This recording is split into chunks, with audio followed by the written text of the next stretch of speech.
বছরের শেষ প্রান্তে এসে থমকে দাঁড়াই, ভাবতে বসি জীবনের অগণিত বাঁক পেরিয়ে এই ৩৬৫ দিনে কত কিছুই না পেলাম, আবার কত কিছুই না হারালাম। সময় যেন এক ধারাবাহিক নদী, যা আমাদের সাথে নিয়ে বয়ে চলে তার নিজস্ব নিয়মে। সুখের মুহূর্তগুলো যেন রোদ্দুরের মতো উষ্ণতা ছড়ায় হৃদয়ে, আর দুঃখগুলো কুয়াশার মতো সব কিছু আবছা করে রাখে। এই বছরে জীবনের প্রতিটি দিন আমাদের জন্য ছিল নতুন চ্যালেঞ্জ, নতুন আশা ও প্রত্যাশা। কিছু প্রাপ্তি ছিল এমন যা অন্তরে নতুন করে জীবন বোধ জাগিয়েছে। এক একটি অর্জন ছিল এমন যা আমাদের আত্মবিশ্বাসকে এক ধাপ এগিয়ে নিয়ে গেছে। কেউ চাকরি পেয়েছে, কারো জীবনে এসেছে নতুন কোনো সম্পর্ক বা বন্ধু, কেউ পেয়েছে স্বপ্নের গন্তব্যে পৌঁছানোর পথ।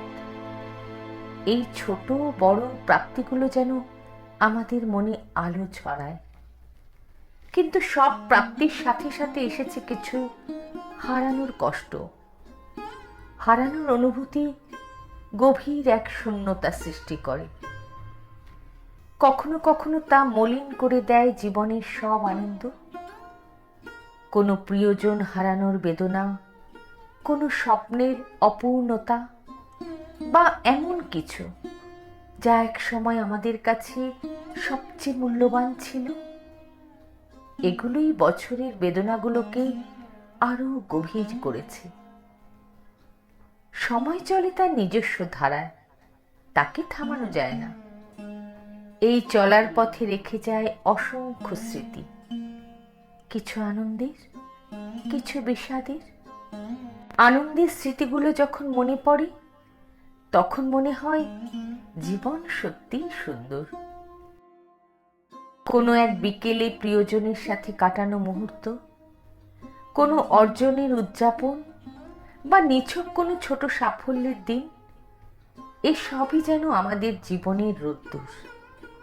অন্যদিকে বিষাদের স্মৃতিগুলো যেন এক অদৃশ্য বাধার মতো আমাদের পথকে কঠিন করে তোলে। হারানোর কষ্টগুলো বারবার আমাদের মনে করিয়ে দেয় জীবনের অনিশ্চয়তা ও ক্ষণস্থায়িত্ব। কিন্তু বিষাদের মাঝেও লুকিয়ে থাকে জীবনের শিক্ষাগুলো, যা আমাদেরকে আরো পরিণত করে তোলে। বছর শেষে থেমে গিয়ে যখন পেছন ফিরে তাকাই, তখন বুঝি জীবনের প্রতিটি মুহূর্তই এক একটি গল্প। কিছু গল্প আমাদের শিখিয়েছে কিভাবে এগিয়ে যেতে হয়, আবার কিছু গল্প আমাদের মনে করিয়ে দিয়েছে যে জীবনের সবচেয়ে বড় শক্তি হলো ধৈর্য এবং আশাবাদ। নতুন বছর আমাদের সামনে এক নতুন দিগন্ত উন্মোচন করবে। এই বছর যা কিছু শিখিয়েছে তা যেন আমরা ভবিষ্যতে প্রয়োগ করতে পারি। নতুন আশা, নতুন লক্ষ্য এবং নতুন স্বপ্ন নিয়ে পথ চলা শুরু হোক। জীবন হলো এমন এক সমুদ্র যেখানে আনন্দ ও দুঃখ ঢেউয়ের মতো আসে। এই বছর আমাদের শিখিয়েছে জীবনের প্রতিটি মুহূর্তকে উপলব্ধি করতে হবে, সুখকে উপভোগ করতে হবে, আর দুঃখ থেকে শিখতে হবে।